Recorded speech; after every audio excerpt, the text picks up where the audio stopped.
లోకం ఒక మాయని తెలుసుకున్నాను.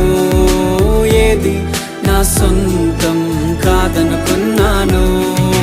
తప్పిపోయిన కుమారుని నేనైతే నా కొరకై నిరీక్షించే తండ్రి నా యేసు.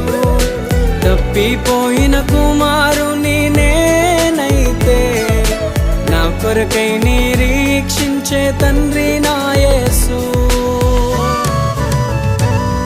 ఈ లోకమంతా నేను వెతకినా నాకు లేదయ్యా ఎక్కడా ఆనందం.